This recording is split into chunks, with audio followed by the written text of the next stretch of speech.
Ladies and gentlemen, it's time for your favorite podcast, Millionaire University!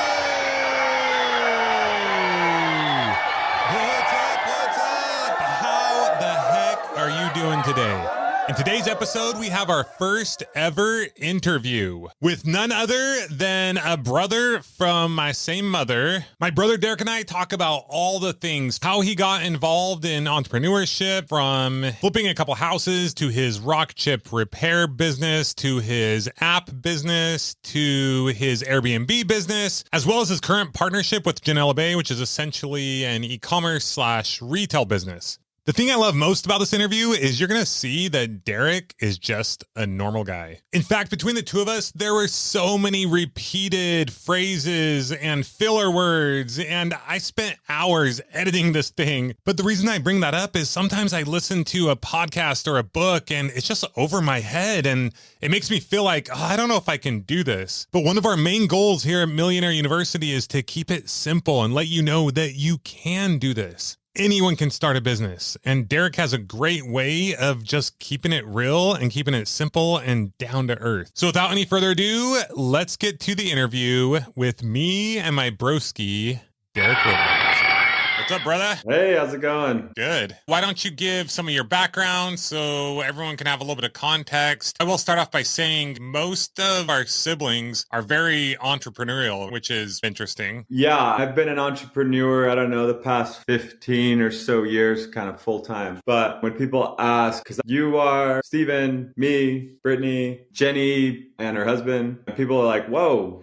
Where are you guys Trent going? too. He owns like practices, right? Yeah, Trent is husband, yeah. But they asked me that and I'm like, honestly, my parents were hard workers and they were go-getters, not necessarily super entrepreneurial, but I believe that our family mostly gets it from you because you were the older brother, you dropped out of college, started a business young, you hired us, we worked for you, we worked with you, we did real estate with you, we did other investing, anyways. And you would never let us leave the table without knowing business ownership was the way to go and college was last year. Mom and dad were always doing MLMs and they were always trying to make money and taking us to sell candy bars and all that. I'd go to like MLM conventions in Las Vegas and they introduced me to Rich Dad, Poor Dad. But you're right, they didn't go start any hardcore businesses. But I've always wanted to be an entrepreneur. When we were younger, when I was in college, I flipped my first house and that was great. I made thousands of dollars on it. I wanted to make extra money during the summer, so I worked for a guy repairing rock chips and car windshields. And we would just go door to door and asking people if we could repair the rock chip. You go through their insurance and it's free to them. And then our company gets paid and I would get paid. So I saw, okay, I'm doing all the work. My boss is taking half of the money or more sometimes, because they would tell me on the phone what we're getting billed and I was like getting paid less than half of that. So the next year I decided to just do it myself. And how did I know how to start a rock chip repair business? I just Googled the name on the rock chip repair kit that I had. It was like Delta Kits or whatever. Googled that, found the website, bought a kit, and then I just called some of these rock chip companies and I'm like, I'm a new company. How do I get registered? And they're like, oh, you just fill this out or do this. So I did that with these different companies, got registered. Boom, I was on my way. And I'll tell you what about business. My advice, try and make your first dollar as soon as you can. Because once you get a little taste of how you could do something and you make money and you're like, I just made money doing that. If I did that 1,000 times, money would be like that, right? So went out, started doing rock chips myself. I got my first paycheck and it was like 3 or 4 times what it would have been. So I did that for a summer, loved it, made good money. The next summer, I thought, if I can do this for myself, I might as well hire people to do it for me. So I did that for a summer and I had like 10 guys working for me. I had a partner and we did a lot of good stuff together, but partners are good, but they're also hard because we were always like, are you working? Actually, I'm at the lake today. Oh, I thought you were going to be working. So the partner thing with him didn't really work out and made good money, but also it was really hard to manage door-to-door employees. And even though they were getting paid pretty well, they would get like $20 per repair and sometimes they do 2 or 3 an hour. That still wasn't really enough to keep them happy. So I quickly learned that door-to-door people, they need to be paid a lot because it's a hard job. which I also did summer sales a couple of years prior to that. I worked for you for a little bit. So that's the awesome. business. I forgot about rock chip repair. Yeah. And my exit of that is I was like, okay, I need to get out. It's too hard to manage people. A couple of the guys that worked for me ended up buying all my equipment because they wanted to do the same thing I was doing. And one of those guys now owns a really big clothing brand that he's just killing it. I haven't really kept in touch with him very well, but he started right there, him and his buddy, and now they're very successful. I feel like most people, when they think about starting a business, they way overthink it. And you're like, oh, I'm working for this guy. I can do this. You went out, you Googled it, and you figured out how to do it. And then you just took action and figured it out as you went. And in my opinion, if you want to start a business, find something that doesn't cost a lot of money to get into and go do it tomorrow or next week or whatever and see how it goes. Start making money, like I said, see how it goes. You got to work hard, but you see how it goes. I learned within a year or two, like I made money while I was learning, but I learned that working with door-to-door salesmen is hard and you've got to pay them a lot for them to be happy. So what's interesting though is a lot of people are like, oh, then that business fell. Most businesses fell. I'm like, what does that even mean? Derrick went and started a business. He did it for a while. He learned a ton. He made better money than he would have on his own. And then he sold the stuff to someone else, but he took all those lessons with him. The business did not fail. Derrick did not fail. Derrick learned and grew. I just try to get rid of that myth because I feel like it holds a lot of people back. Yeah, I learned so much from that and it helped me realize, I can make money on my own. Totally. And so then in college, I flipped another house with our brother, Steven. That's right. So he found the house and I took care of funding and I found the contractor to fix it. And then we split the profits. So made another 20 to 30 grand doing that. You and Steven both pursued real estate more. I never really loved the idea of flipping houses because you're only as good as your next house. Both of my scenarios were easy because I didn't have to find the house. One, I built the house and flipped it. The other one, Steven found it and that's what he was doing. And I had other connections. And so it worked well for both of us. Pretty much anything you're interested in getting into, there's so much more information about it, either online or at clubs than you even realize. Yes. And you just need to make an effort to find out about it and go to those clubs or look online. There's a whole network that you had no idea existed. So flipping houses, for example, when I first started doing that, I was working for you, helping you find deals and flip houses. And you start to go to these RIA meetings. You find all these other entrepreneurs that are just like you that are wanting to flip houses as well. And some have done deals, some have done 20 deals, some want to do programs. There's real estate agents there, there's money people there, there's lenders, there's everything. And you shouldn't just go work with the first person you find, but if you talk to everybody you meet there, you could learn from 50 people who are at all stages of that game. Yeah. So I learned that with real estate. Then as I was living with roommates, I had one that was doing mobile app development using overseas talent. And I'm like, dude, you're killing it. He was making six figures just building apps. Awesome. And so I was like, could I take you to dinner and learn some about what you do? And he said, sure. Dinner cost me $20 and he taught me how to build mobile apps. And for the next few years, developers overseas in Ukraine, Pakistan, Romania, a little in China and India, developers and designers. And using them, we built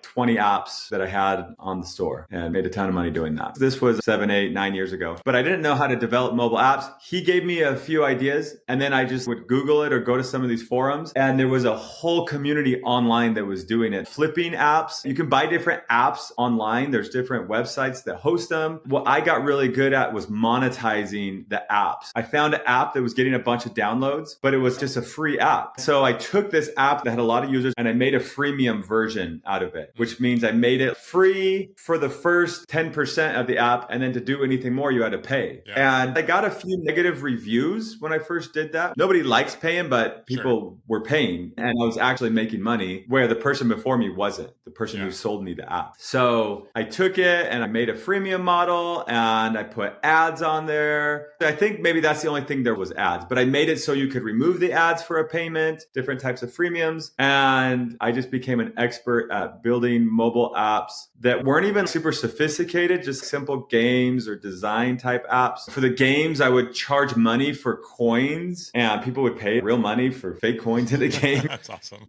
That turned out to be a very successful thing that I did for a few years. And why did you stop doing that? I don't know if this is totally why, but when me, you, and Steven tried to build that one online business software, I focused all my time on that and I let the mobile app business because I was already burned out by it. Yeah. But I just kind of moved on from it. I ruined that business for you. Sometimes people think everything I touch turns to gold. I'm like, no, I've quote unquote failed at multiple businesses, but I didn't really fail. I just realized I'd rather spend my time, energy, attention, effort over here. Learn from everything. Yeah. But I learned a lot doing that. I don't know how to develop apps, but I learned how to work with overseas talent. Upwork, Fiverr are a couple websites. If anybody wants to do anything, the talent's going to be a little less than America, but they're going to be 100 times less expensive. So you just have to hold their hand through the process. And if you find the right people, like you said, it's cheap and easy. It's there. It's fast. We were editing a lot of our videos, like our TikToks or our shorts or whatever, ourselves. And it just took a lot of time. We're training Brogan to do it too. And we just did a video that I just sent to somebody and literally it's like, I press send, it comes back. And for $10, it's done. And I gave him like one piece of feedback and then it's done.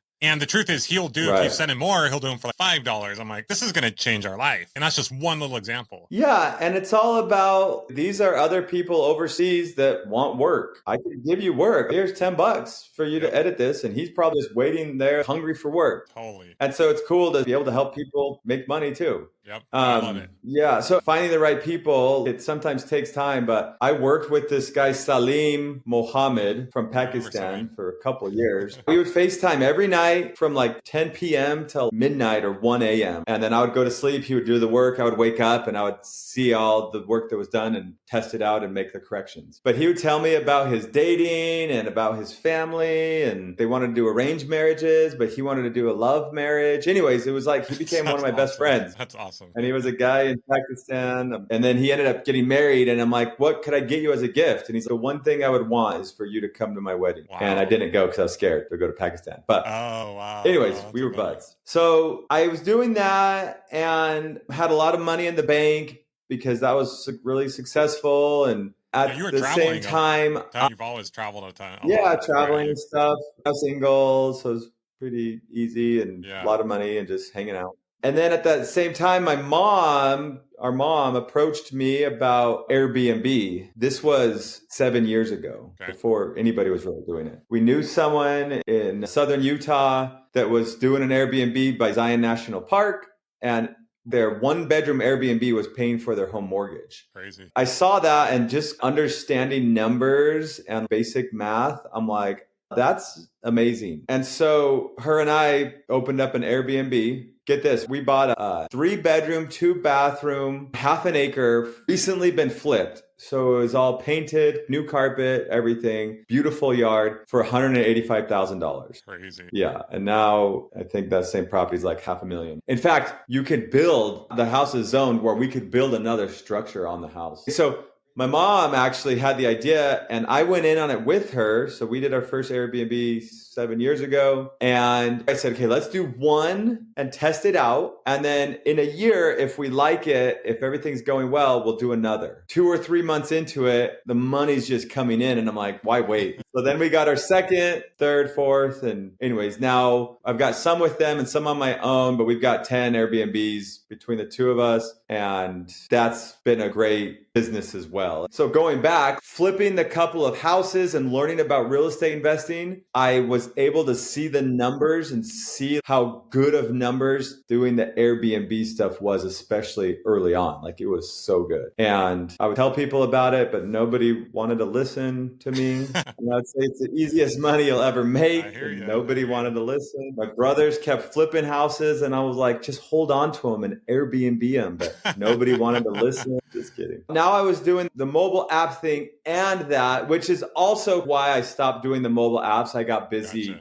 getting the Airbnbs. So let's dive into Airbnb. Through being an entrepreneur and business owner, I have become really good at systems and setting up systems, which I know you're great at. But most people, when they have an Airbnb, these ones were 4 hours away from where I was living. Most people would think that you need to hire a management company. Management company for Airbnb or vacation rentals takes 30% of your profit. That's insane. It's like revenue. 30% of the revenue. Of the revenue. So they kind of take all the profit. They take right. most of, 30%. Profit. I've heard you mention that as a business because you can make a bunch of money. Oh, if you want a great business idea, vacation rental manager. In fact, if you want to hit me up, I will go in on it with you if you do the work and I'll teach you how to do it. Totally. It's a lot of work to be a manager. To do anything is going to be a lot of work. And the hardest part really is finding people, but there's a lot of ways to find them. And anyway, that's what I would do if I had some free time and was looking to start a different business. But so I've managed all those myself because I've set them up on systems. We've got cleaners in the area. Each cleaner has one house or two houses that they're in charge of. They clean it. They let us know if anything's wrong with it. If they can't clean it, they're in charge of finding another cleaner within our network to clean it for them. We've set up a Google Calendar that they're connected to that's also connected to the houses. So when a house gets booked, it notifies them on their Google Calendar. I don't have to tell them anything. We've got them each their own credit card with a $500 limit. When their house needs more supplies like toilet paper or other cleaning stuff or whatever, they go to the store, buy it, send us a picture of the receipt, and they take care of all of that. So the only thing we have to do is pay them at the end of the month, and that's how we deal with them. I've got a plumber in the area. I've got an electrician in the area. I've got a handyman in the area. So anytime anything needs help of these 10 properties, I know exactly who to call, and it just is like clockwork. How do you teach that skill? Because I'm the same way. I think of everything that needs to be done, and it's like, how can I get someone else to do this? That's like one of the main skills of being an entrepreneur. First, you got to take action because you got to figure out what has to get done, and then you figure out what has to get done, and then you figure out how to get people to do those things, right? Yeah, that's it. Maybe we should write a book. Ready, Fire, Aim. There's a book written, right? I think the mindset has to be, how can I hire out the stuff that I'm doing for this business, right? Mm-hmm. But I always like to do it first so I know what really needs to be done and how much it should cost. So I start the Airbnb. We would furnish them all ourselves because mom liked doing that, but you could hire someone to furnish them. But then it's, okay, I need a cleaner. So I get a cleaner. And then it's, oh, I need a cleaner again. So I'd find a different cleaner. Now I'm finding a cleaner each time. If I could find just one person to clean, then that cuts that step out of what I have to do, right? Yep. So now I find one cleaner. And then we got another house and we had that cleaner cleaning them both. So he was doing great. And then we got a third house and he's like, I can't clean all three. So we're like, okay, I guess we need a different cleaner to clean the third house. But anytime that cleaner needs help, he can let the first cleaner know. And he's like, yeah, that's cool. So it's just a process that you just eliminate these jobs as you go. Every time they need some more toilet paper, I'm ordering it from Amazon. And now they need cleaner. And now they need new sheets. Okay, let me let you do that, but I only know you 70, 80%. So I'm going to give you more power to do that. I pay them an extra $50 a month to manage the house. And it's their job to go out and buy all those things. And then they have to send me the receipt of everything they're buying so I can verify that it's for the house and all of that. It's a game, right? If you think about business as a game and how do I win at this game, which is making money and not doing as much, just don't do anything really stupid that's going to lose you a lot of money. But other than that, there's no rules. It's a game that you make and you make up the rules, essentially. Maybe that's what we should call the book, The Game. You're the coach, right? If you're the business owner, you're the coach and you've got your team. And if you've got your pitcher in there that's just killing it, you can't just leave the game. You got to make sure the pitcher's doing good, the second base is doing good. You've got everyone in their spots, but all of a sudden the pitcher's arm gets tired. Your cleaner starts slacking. Okay, you go to the mound. How are you doing? How are you feeling? You got it in you, or do we need to move on and get a new pitcher? I've still got it. They throw a few more. Actually, they don't have it. Maybe they think they do. So then you go to them and you say, we need to get a new pitcher. So the same thing. I had to fire a cleaner last year. She was like, hey, I need to get paid more. And she gave me all these demands that she needed. And she was cleaning like 2 or 3 of my houses. And I think in her mind, she was like, this is what I need. And so you need to pay it to me. And I'm like,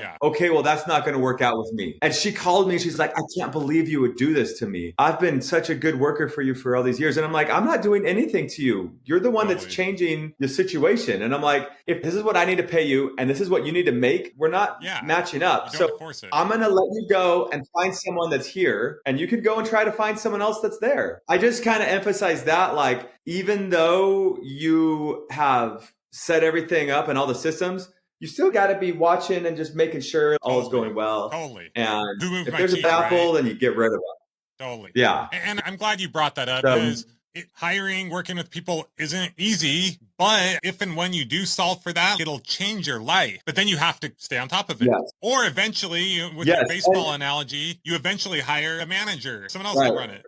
But you got to be making the money. But guess what? That's more money.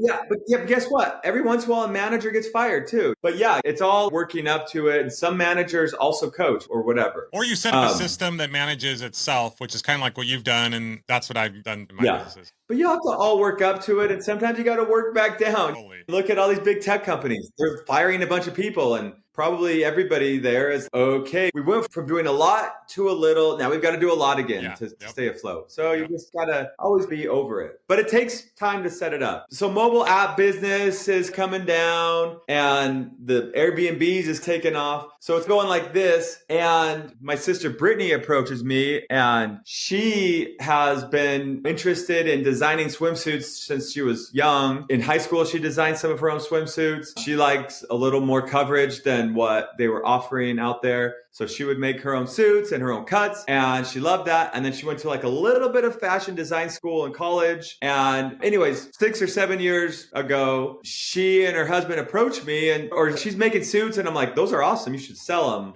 or something like that. And then she posts them on Instagram and people like them. And she posts another one and people like it. And she shares it with her friends and they're like, I like that. Where can I buy it? So she and her husband approached me and because they knew I had some business experience working with overseas business. So this is another thing where a previous business that I had done is now helping me with this future business where even though I don't do mobile apps anymore, but I learned a lot from it. So I knew how to connect with overseas people and communicate with them. And the whole story is cloudy now to me, but I helped them connect with like a factory in China or someone that could connect them with a factory in China. And then I invested some money into their business. And I was just a silent partner for the first little bit. So I gave them some money to get it started. And then they had already started it, but they wanted to ramp up or no? Had they not totally started at that point? Okay. They talked to me about stuff and then somehow they got connected with the factory in China. Yeah. And then they approached me and they're like, okay, it's going to cost us 20 grand or whatever to really get going. Yeah. And so I agreed to a deal with them where I became part owner of their company and I gave them money as an investment. I would assume you understood the return of the value of the money based on all the different real estate, the different things that you had done, right, in your past. And Exactly.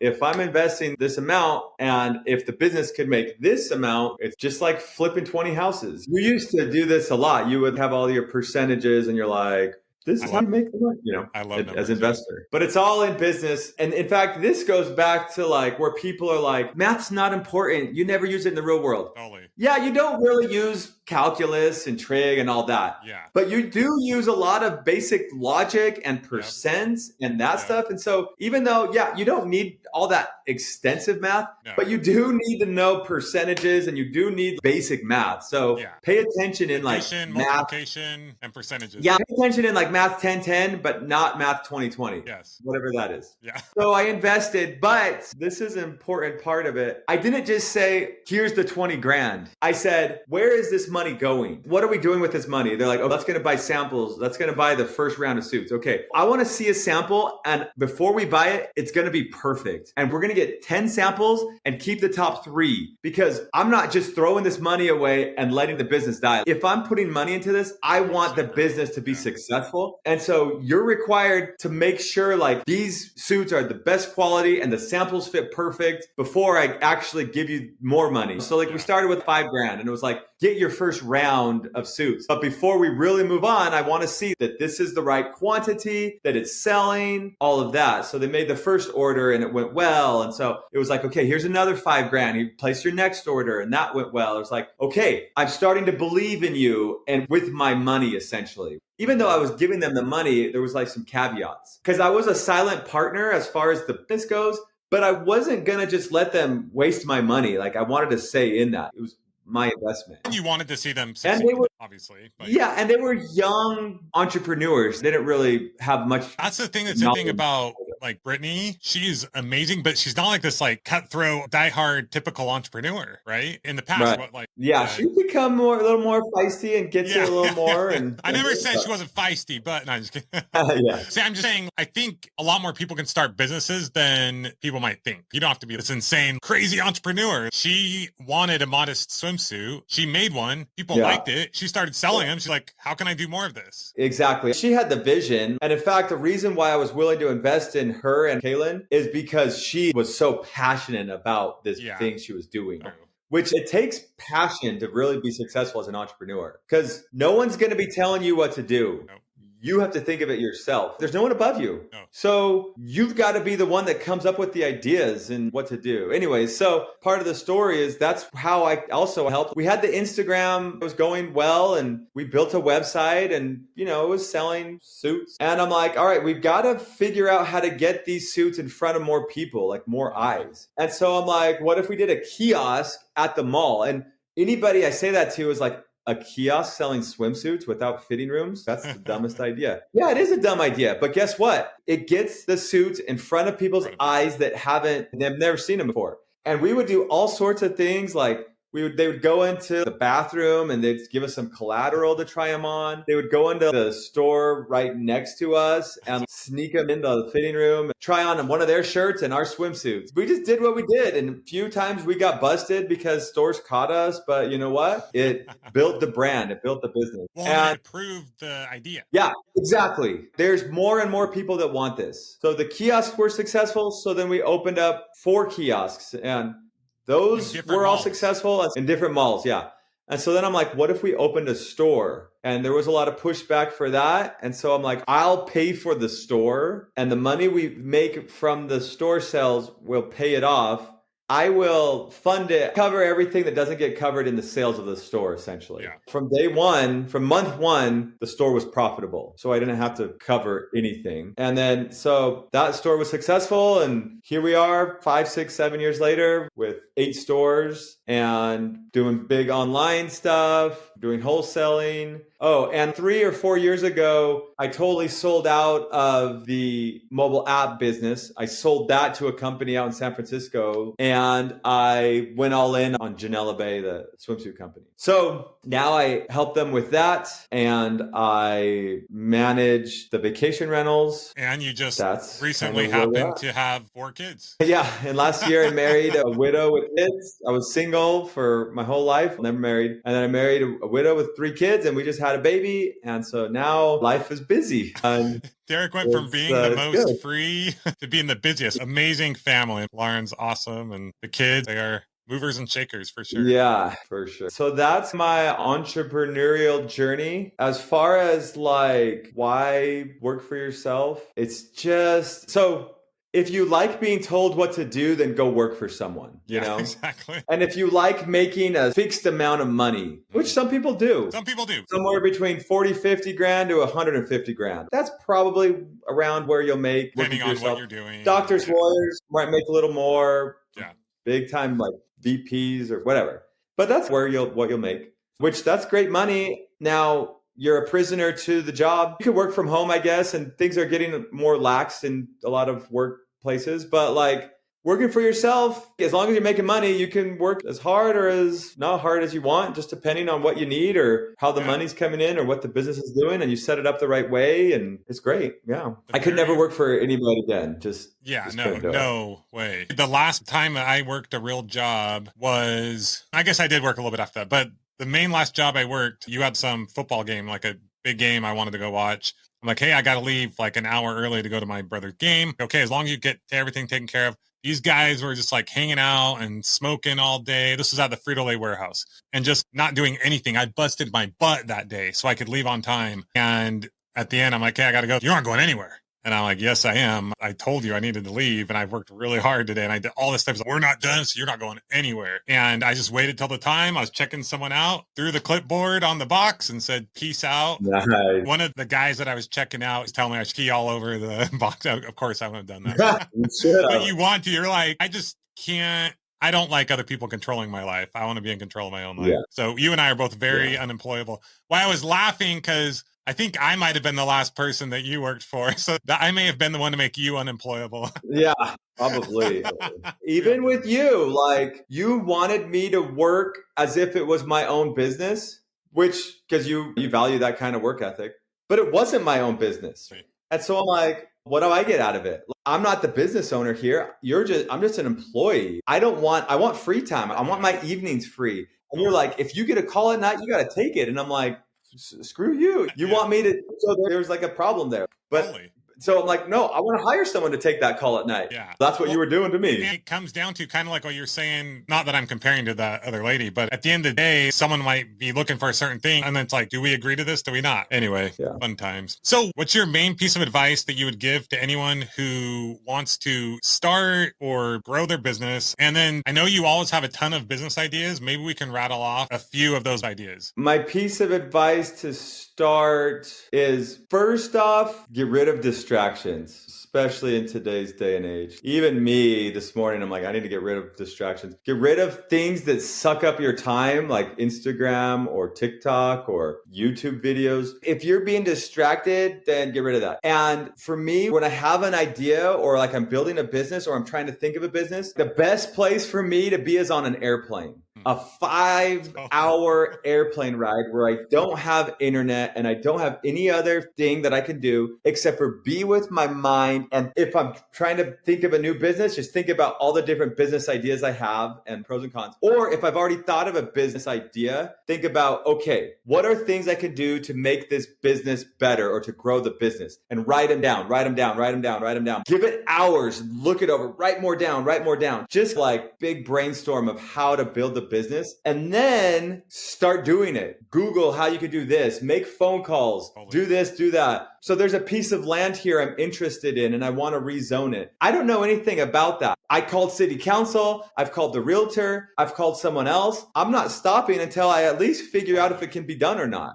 That's an example. But you got to clear distractions from your mind and sit with yourself. And then you come up with all these things, right? There's your list. So you write down the list and then you start making phone calls or you start doing things and you start to get, okay, like with the Airbnbs, it was like, we don't know what we're doing, but let's list it, right? Once it's listed, now we've got to learn everything to do. So you essentially make yourself accountable to the listing and someone who booked it. What do we do? So now you make yourself accountable to them. So when I was building mobile apps, I don't know what I'm doing, but we need a sketch of how it should look. Okay, here's a sketch. I send it to him. He's like, okay, well, you don't have what you need here. What do I need? You need these 3 buttons. You need 5 pages. You need X, Y, and Z. Okay, boom, boom. Send it back to him. So now he's telling me what to do. He's making me accountable to him. You know what I'm saying? At the end of the day, if I don't want him to work for me, then I could cut him. But now he's waiting for me to reply back to him. And so that kind of keeps me going. And so this is something maybe you could do a different thing on this because I learned this from you actually working for you. But you've got to figure out how to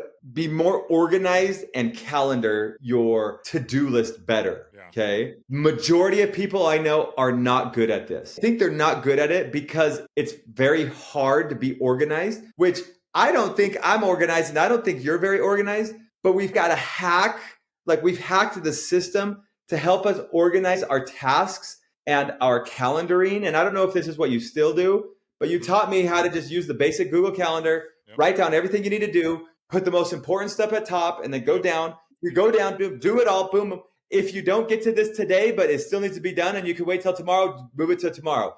If you can't do it right now, put it on yesterday. If it's really hard to do, then do it right then. If you want to need to call someone you don't want to, do that first, right? But then you just move down this calendar. And then every time you think of something else to do, you add it on the calendar and you don't take it off the calendar until it's done. And it's incredible how many people I'll call or I'll text. I'll be like, have you done this? Have you done that? And they're like, no, but how do you like remember to tell me that? It's all here on the calendar and it won't be off until I do it or the person that needs to do it does it. That's another thing. If I need Joe to make sure he pays the rent, I call Joe, I tell him to pay rent. I don't check it off until he's paid the rent. I move it till tomorrow. Tomorrow comes by and I look at it, Joe, pay the rent. Oh, he actually paid that yesterday. Take it off. He still hasn't paid that. I call Joe again. Hey, I told you to pay the rent. Oh, okay. Has he paid the rent yet? No, move it till tomorrow. Okay, finally, Joe, you need whatever, right? So, anyways, This is that blowing my even though mind because I feel like you are in my brain more than anyone has ever been. I'm like, that is exactly how I do it. And I've never seen anyone do it just like that before. yeah, you taught me. As an entrepreneur, you need to be the one coming up with new ideas and you need to make sure it all gets done. The buck stops with you. You need to be the one coming the up with new buck ideas. stops. But the thing is, I think a lot of people don't think they have ideas. But every business that you have told me, you either were working for someone else and you saw the opportunity. It's not even this big, huge, Right. crazy opportunity. You did like rock chip. Your brother was flipping a house. You're like, oh, I'll do that too. Someone said you want to do Airbnbs together. You're like, let's look into it. Brittany's like, oh, swimsuits. You're like, okay, let's try this. Look, you want some business ideas? How about rock chip repair? How about flipping mobile apps? How about Airbnb? How about flipping a house? Like, Airbnb there's five. Totally. Yeah, Airbnb management. I guarantee you, if you wanted to, or whoever wanted to, they could be successful flipping houses or wholesaling or getting an Airbnb or doing Airbnb tents or Airbnb management. If C is making money doing that business, you can make money doing that business too, right? You can make money doing it. Mobile app repair. My roommate was doing it, and so I did it. Rock chip repair. I worked for someone, and then I did it. How about pest control? You know what? You want a business idea? Go and work for a pest control company for a summer. You'll meet a great group of guys. If you work hard and you're good at it, you'll make good money. And guess what? You'll learn the skills of pest control. You'll learn everything you need to say and do. And guess what you can do the next year? Start your own. Totally. You get paid to learn how to start a business. It's paid to learn. That's how college should be. You go and you do an internship or you work somewhere, whatever it is. You work there for 6 months and you're like, I like this. I want to dive into this more. And that's your college, right? Yeah. Or it's, okay, I don't like this. Now do this. I don't like that. Now do this. I like that. Now dive into that. That's your college, you know? Derrick was saying there was this group that wanted to be veterinarian. And so they went to a veterinarian. And the first thing he did is showed them how to neuter a cat or a dog. And they're like, this is what you'll be doing 90% of the time. And none of them wanted to be a veterinarian after that, right? But the problem with college is you go for years. You go for years and you don't even know if that's the thing you want to do. It's so maddening. You get into a ton of debt and it's like, why can't you make money doing something that you think you love and then figure out if that's the thing or not? Anyway, I could go on and on about how maddening it is. I'll also say this though, it's not easy, but it's way better than working for someone else. Work for someone for 40 hours a week and you get bored and you sit there and you go do the cooler talk because you're bored, but you're just sitting there. Even if you're talking to your person next to you about your weekend, yeah, that's fun, but you're sitting there at the job, right? Take 40 hours and do it on your own business. Yeah. I guarantee you'll be successful. Most people can't do that. That's really hard. Take 30 hours and do it on your own business. 30 focused hours, you'll be successful. But it's hard work. Like I said, delete Instagram, delete the apps, lock yourself away in a closet, work hard, go out and eat. You're going to miss people. You're going to be lonely. And then there's a time where you can cut back and it does get easier and you can go on trips. Yeah. And you can do all that while you're building the business as well. But it's just at the beginning, especially, it's like you got to always be focused on building the business and making sure it's running smoothly and making sure you're making money. Like it has to be money focused. Where's the goal to profit? You got to think about the profit and the money. Because a lot of people get started in a business and it's like a hobby, but they don't want to actually do the thing that they got to do to make money. It's not like you got to be smart, but you just got to like really analyze those numbers and think, okay, where's the money going to be made? I'm going to spend 10 grand and make 20 grand. If you spend 30 grand and make 20 grand, does that make sense? No, it's a negative outcome. Yeah. Basic math. Sometimes I wish I was a dictator because I feel like if I could tell people what to do and they had to listen to me, like, or they die, I think they would all be rich. I think that mine isn't as like harsh and like deathly, but I think if people would just listen to me, they would be successful. But nobody wants to listen. I've told people before, you want to start a business, do X, Y, and Z. And they're like, but what if I did A, B, and C? I'm like, that's not going to make you money. Like X, Y, and Z has been proven to work. So do X, Y, and Z. Yeah, but what about this thing over here? There's no money to be made there. Nobody else is doing that. So why do you think you could do that? The biggest concern is when someone comes to me with an idea, not even comes to me like it's just an idea. What do you think about this idea? And I'm like, I don't know. Do you know of anyone doing it? No, it's great. No one's doing it. I'm like, probably won't work then. Like it might. Either you're the next Steve Jobs. Exactly. Or it's going to be very hard. Even Steve Jobs, like for example, Apple didn't even create the MP3 player. They just marketed it better. Another thing that we've talked about is, what do you think about people that come to you with ideas? They have an idea and they want you to fund it and do it and share the profit with them. Have you ever had that happen? Oh yeah, all the time. It's like we've said, I just came up with 5 or 10 ideas off the cuff that I believe would be successful. It's doing the work. Here's the thing. If you've got an idea, I'll partner with you, but I'm not going to do the work. You got to do the work. And I'll take some of the money. How about that? Exactly. It's not the idea. It's the work that's hard. Like vacation rental management. It's not, there's your idea. People do it all the time. And guess what? I still think I could be really good at it. I manage 10 properties right now, and it's like a side gig. Imagine if I had 100 properties I was managing and I got 20 to 30% on each one of those. That's like owning 30 vacation properties myself if I'm getting 30% of the revenue without owning a single one. And I've just got to have the people in place. Maybe I've got a plumber. Just do it like I've been doing it times 10. Shoot, I might quit what I'm currently doing and do that. I'll be right back. Okay. How many different things, you only had to focus on that one thing. How many different businesses do you think you could be successful at? I don't know if that makes sense. Oh, hundreds. Hundreds, right? Hundreds. Of course you get lucky-ish, but not really. You do the things, you take action, you see what other people are doing. You have an idea, but where do we get ideas from? We get them from seeing what other people are doing. We aren't born with all these ideas. Okay, this is my advice. Snip this one up and post it. Find someone who's not a genius, that's a business owner, and do exactly what they do. Because if they're a genius and you're like, okay, I can't code like that, or I can't build a spaceship, but find someone that's at your IQ level, which most people are, they're a business owner, do that business. In fact, I've got a business for sale for anyone who wants it. There's this dude here in Southern Utah. He does embroidery and like logo making on shirts and stuff. He's selling his business for like $130,000. That includes all the equipment, everything. And he's like this old guy that like just doesn't want to run it anymore. And I'm like, if someone wants to, they could come in here, make it more fun, enjoyable, make it cooler, do some marketing there, and probably make 100 to 200,000 a year off it. The business is already built. Stuff like that. It's like they're for sale. And we actually almost bought it just for the equipment and not even to run with the current customers. But I like to look at that stuff and I'm like, how could I buy that and make it better? But it's always just build the same thing and then make it better. But don't worry about making it better until you've built it. That's the problem is people are like, I can make it better before I build it. But it's like, you don't even know how to build it yet. Build it first and then make it better. Even like you flipped houses, right? You flipped houses and then you made it bigger. You did more than 1 or 2 or 5 or 10. You did 100.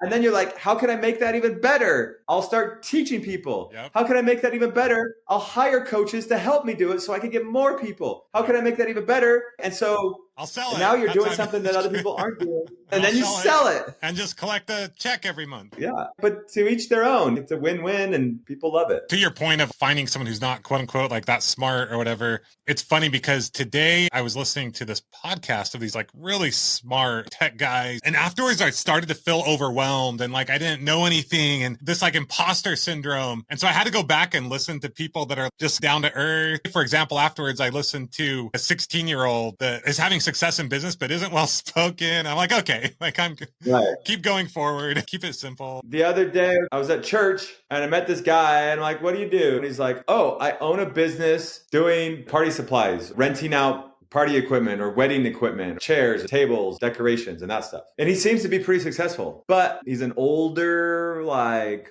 boomer guy that doesn't know the latest trends in weddings and fashion. For a second, I'm like, wait, if he can do this, I could do it. During the busy season, spring, summer, fall, everything's sold out. And so there's a huge need for it.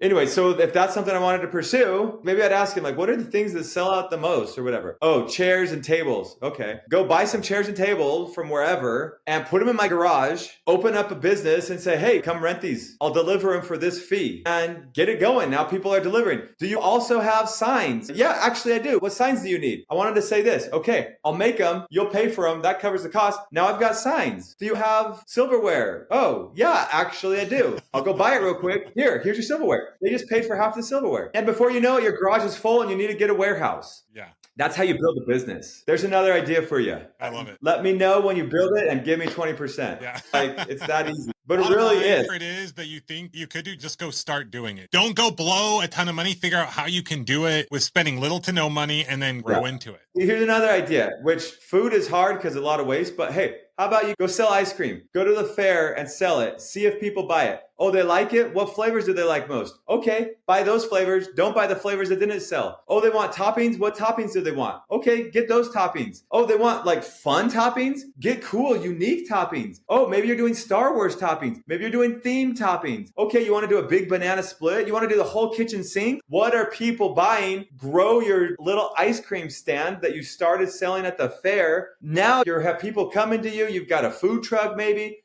Okay, they like this new theme thing you got. Maybe you're doing Disney, Star Wars, whatever. Maybe you get sued. That's a good thing because that means people are like recognizing, oh, you're making waves. But make it fun. Do some cool toppings like those shakes that you see that have like cookies and candy in them. You want an idea? Do shakes like that. They're only seen in like New York or Vegas. Go do them in your small town. Yeah. People will love them. Sell them for $15. That's what they sell them for, whatever. They cost $3 or $4 to make. Do that out of a cart. I guarantee you it'll be successful. Build it. What do people like on them? Oh, Oreos? Oh, the big cookies? Okay, go get the big cookies. If you like baking, bake your own cookies. Like, it's that easy. And you've sold ice cream and stuff with your kids, right? Yeah, we did homeschool this summer, and I'm like teaching them science. I'm like, this is dumb. They don't need to know about the African lizard that has a red tail that's poisonous. So I'm like, for my classes, we're going to do business. We would buy the merchandise is what we would call it.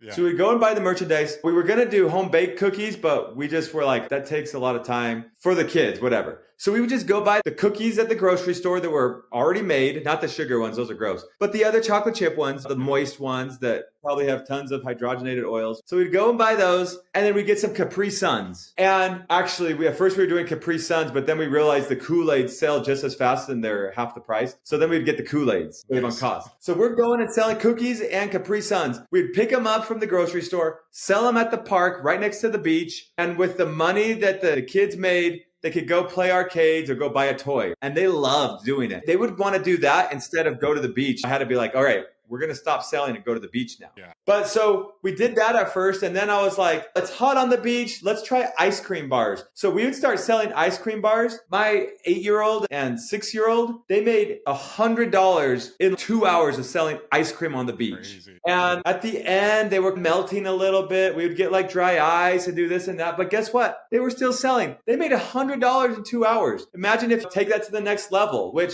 I was just doing it to teach them how to like sell and how to make money. And they learned how to do it and they did great. Another thing, talking about the boys, they had these candy bars they had to sell for school and they would get like a prize if they sold them all. I like the idea of helping them learn how to sell. So I went to this really busy park. We tried to go door to door, but half the people weren't home and some people had already bought from other neighborhood kids. So I'm like, okay, we're going to a park. We went to a park where they were having a farmer's market. So there was tons of people there that were like eating food and buying stuff. It took them maybe 20 minutes to talk to one person because they were scared. They were scared to go up to a stranger and talk to him. I finally went with them that first time and someone bought 3 or 4. So then I pushed them over to go to the next person. After they made their first 2 or 3 sales, guess what they were doing? Walking to everyone, like running to people. No, I want to talk to them. I want to talk to them. Within an hour, both of them had sold their whole box of chocolates. Now they were playing at the park. They had all this money and they were like, let's go get another box. I want to go do this again. So it was just getting past that little obstacle. And that's how business is. You'll run into these hard patches. You get through those and it gets easier and easier. And I think that's the thing we talked about. Where did our business background come from? Like mom and dad don't have a business background, but we didn't have money growing up. We have extra money, I should say. Dad was a great provider and everything, but we had 6 kids, not a lot of extra money. We would have to go figure out how to make money. We'd go sell candy bars. We would do kinds of stuff. Yeah. I think just being willing to talk to people, but also be like, I want to make money. How do I make money? Figuring out how to make money rather than relying on the quote unquote system, going to college, working for someone else. If you really are like, hey, if I don't make money, I don't eat. How am I going to make money? You can figure it out and then just go implement on it. Yeah. It's just doing it. And then going back to that calendaring thing, you like come up with stuff to do. Yeah. And then that's how you remember to do it. Because no one's telling you what to do. You've got to tell yourself what to do. Do you use Boomerang? Or do you use like the snooze on Gmail at all or anything like that? Since you did the calendaring thing. The one new thing I do too is Boomerang. It's an app that you can get on Gmail. And basically any email that is a to-do item, or like you said, someone's supposed to do something, but I'm not sure if they're going to do it or not. But it's in the email. You just click for it to come back to you in a week or whatever. Oh, yeah. So anyway, it's the similar concept. Same idea. Yeah. But then it can follow up with people, or you can click on come back to me in a week unless they respond. But yeah, that's another little. Can you do a reel teaching us how to do that and then send it to me so then I could see it? You inspired me to do a reel teaching people how to do calendaring. Maybe I'll do that too. Do it. I'm telling you, it seems stupid or dumb if you don't really like do it because it seems chaotic or messy. And there's probably other sophisticated programs that you can do this with. Totally. But there's nothing I found that's just simpler. It's just like a to-do list, like writing it on paper, but it's virtual. So you have it on your phone or whatever. And then it's so easy to edit, move it around. But you need to use it every day. Yes. And you need to write down anything you think of. You need to write it on your calendar. And every day before the next day, I go through and I just make sure it's ready to go for the next day. And then in my mind, I'm ready to go for that next day. And if I wake up, I can sleep well, I'm tired, just whatever, I sit down and I get back in the zone. Yeah. All right, brother, this has been fun, man. Thanks for being our first guest. Everyone give Derrick a round of applause. Woo! We appreciate you taking your time. I know you're busy. Really appreciate it. Thanks. Yeah, you bet.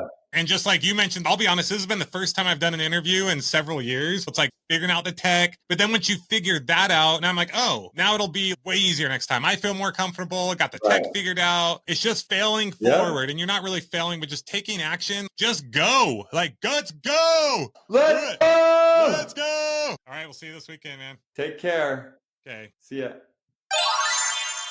All right. Well, I hope you enjoyed that interview with my broski, Derrick. I'm pretty sure he threw out a partnership opportunity there for anyone who wants to run an Airbnb management company. So anyway, hit me up if you're interested and I can put you in touch with him. Some of my biggest takeaways from this interview are sometimes I think people don't realize just how much opportunity there is out there. Like opportunity is everywhere. What is something that you're interested in or seems fascinating to you? Or maybe you know someone who's doing a certain thing and they're making money do it and they could kind of be a mentor to you or show you the ropes. You could learn a skill or work with someone for a while and then go and do that thing on your own. It's all about coming up with a simple idea, something that someone else is probably already doing, but then you can just do it in your way, doing a little bit of research on that, and then just go. Start taking action bit by bit. Don't take big risks. You don't need to. Take some action, make some money, decide if you want to go bigger or if you want to try something else out. But you've got absolutely nothing to lose by entering that corridor, just getting going, and you have a whole lot to gain. I mean, within the last year, Derrick now has 4 young kids at home, and he's constantly taking them to their practices and games, and they're traveling and going to Hawaii and California and Oregon and just traveling all over the place. And he's able to have these extra resources and even more importantly,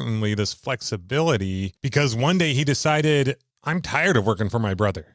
Just kidding. But it's kind of true. He decided I am unemployable. I want to live life on my terms, make the money that I want, do what I want, and not be limited. But he didn't overcomplicate it. He didn't go out and write this big, huge business plan. He found out what other people were doing and took the things that he knew how to do and applied that in a way to make money. And then he just kept learning more as he went. One step at a time. You don't really learn a whole lot until you get going. And then like he said, you now have that accountability to something or someone else, which helps you to keep learning and to keep going, but still have the freedom and flexibility to always change it up or say, no, I don't want to work with this person or do this thing. I want to do it this way. And there is nothing greater than creating that thing, than building that thing for you and your family and your future.